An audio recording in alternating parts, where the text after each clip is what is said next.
ನಮಸ್ತೆ ಎಲ್ಲರಿಗೂ welcome back to my YouTube channel. ಇವತ್ತು ಸಿಂಪಲಾಗಿ ಒಂದು ರಸಮ್ ರೆಸಿಪಿನ ನಿಮ್ಮ ಜೊತೆ ಶೇರ್ ಮಾಡ್ತಾ ಇದ್ದೀನಿ. ಈ ರಸಮ್ ಮಾಡೋಕ್ಕೆ ನಾನಿಲ್ಲಿ ಯಾವುದೇ ರೀತಿ ಬೇಳೆ ಆಗಲಿ ಉಪಯೋಗಿಸಿಲ್ಲ. ತೊಗರಿ ಬೇಳೆ ಆಗಲಿ ಅಥವಾ ಹೆಸರು ಬೇಳೆ ಆಗಲಿ ಯಾವುದೇ ಬೇಳೆನ ಉಪಯೋಗಿಸದೆ ಸಿಂಪಲಾಗಿ ಕಡಿಮೆ ಟೈಮಲ್ಲೇ ಈ ರಸಮ್ನ ಯಾವ ರೀತಿ ಮಾಡೋದು ಅಂತ ನಿಮ್ಮ ಜೊತೆ ಶೇರ್ ಮಾಡ್ತೀನಿ. ಅದನ್ನು ಹೇಗೆ ಮಾಡೋದು ಅಂತ ನೋಡೋಕ್ಕೂ ಮುಂಚೆ ನೀವೇನಾದರೂ ನನ್ನ ಚಾನಲ್ನ ಸಬ್ಸ್ಕ್ರೈಬ್ ಮಾಡದೆ ಫಸ್ಟ್ ಟೈಮ್ ನೋಡ್ತಾ ಇದ್ದರೆ ದಯವಿಟ್ಟು ಸಬ್ಸ್ಕ್ರೈಬ್ ಮಾಡ್ಕೊಂಡು ನೋಡಿ. ಹಾಗೆ ಪಕ್ಕದಲ್ಲಿ ಕಾಣುವಂಥ ಬೆಲ್ ಐಕಾನ್ ಕ್ಲಿಕ್ ಮಾಡಿ, ಆಗ ನಾನು ಹಾಕೋ ವಿಡಿಯೋ ಫಸ್ಟ್ ನೋಟಿಫಿಕೇಷನ್ ನಿಮಗೆ ಬರುತ್ತೆ. ಇದನ್ನು ಮಾಡೋಕ್ಕೆ ಏನೇನು ಬೇಕು ಅಂತ ನೋಡ್ಕೊಂಬರೋಣ ಬನ್ನಿ.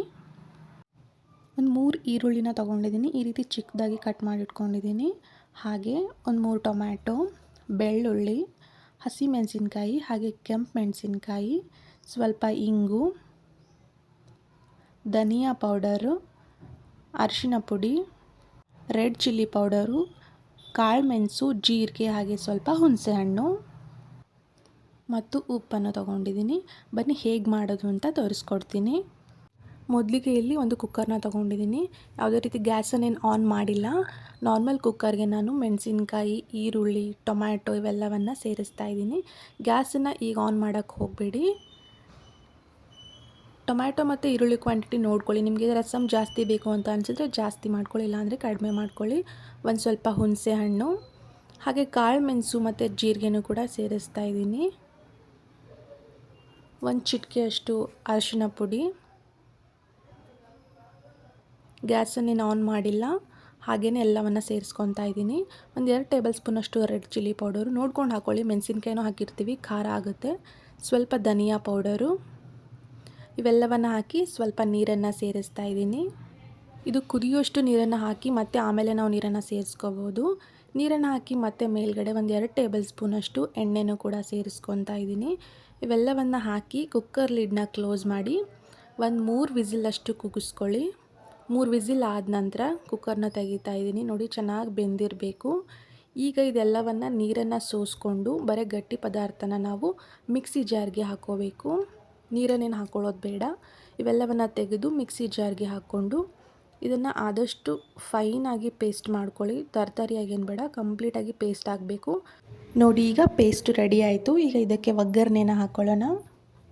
ಒಂದು ಪಾತ್ರೆನ ಬಿಸಿ ಮಾಡೋಕ್ಕೆ ಇಟ್ಕೊಂಡು ಪಾತ್ರೆಯಲ್ಲಿ ಎಣ್ಣೆನ ಹಾಕ್ತಾಯಿದ್ದೀನಿ. ಎಣ್ಣೆ ಬಿಸಿ ಆದ ನಂತರ ಜೀರಿಗೆ, ಸಾಸಿವೆ, ಹಾಗೆ ಕರಿಬೇವು, ಸ್ವಲ್ಪ ಒಣಮೆಣಸಿನ್ಕಾಯಿನ ಸೇರಿಸ್ತಾ ಇದ್ದೀನಿ. ಹಾಗೆ ಸ್ವಲ್ಪ ಇಂಗನ್ನು ಕೂಡ ಸೇರಿಸ್ಕೊಳ್ಳಿ. ರಸಮ್ಗೆ ಒಳ್ಳೆ ಟೇಸ್ಟ್ ಬರುತ್ತೆ.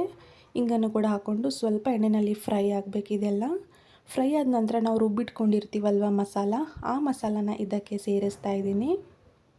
ಗ್ಯಾಸ್ನ ಲೋ ಫ್ಲೇಮಲ್ಲೇ ಇಟ್ಕೊಳ್ಳಿ. ಇದನ್ನು ಸೇರಿಸ್ಬಿಟ್ಟು ಆಗಲೇ ನೀರನ್ನೇನು ಬಸೋದು ಇಟ್ಕೊಂಡಿರ್ತೀವಲ್ವ, ಆ ನೀರನ್ನು ಕೂಡ ಇದಕ್ಕೆ ಸೇರಿಸ್ಕೊಳ್ಳಿ.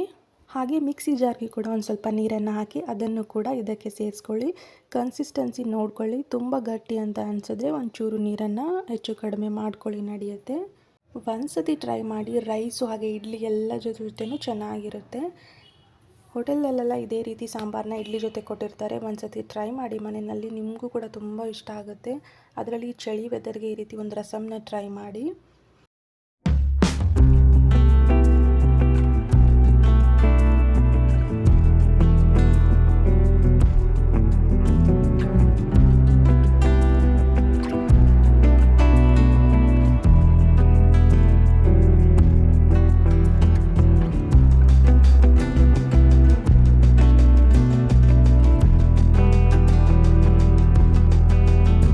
ಈಗ ಇದಕ್ಕೆ ಸ್ವಲ್ಪ ಉಪ್ಪನ್ನು ಕೂಡ ಸೇರಿಸ್ಕೊತಾ ಇದ್ದೀನಿ. ಉಪ್ಪನ್ನು ಮೊದಲಿಗೆ ಕಡಿಮೆನೇ ಹಾಕ್ಕೊಳ್ಳಿ. ಕಡಿಮೆ ಅನಿಸಿದ್ರೆ ನಿಮಗೆ ಆಮೇಲೆ ಟೇಸ್ಟ್ ಮಾಡಿ ಎಕ್ಸ್ಟ್ರಾ ಸೇರಿಸ್ಕೋಬೋದು. ಒಮ್ಮೆಲೆ ಜಾಸ್ತಿ ಹಾಕೋಕ್ಕೆ ಹೋಗಬೇಡಿ.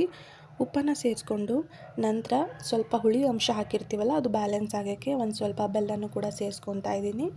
ಬೆಲ್ಲನ ಸೇರಿಸ್ಕೊಂಡು ಮತ್ತೆ ಇದನ್ನು ಮಿಕ್ಸ್ ಮಾಡಿಕೊಂಡು ಕುದಿಯೋಕ್ಕೆ ಬಿಟ್ಬಿಡಿ.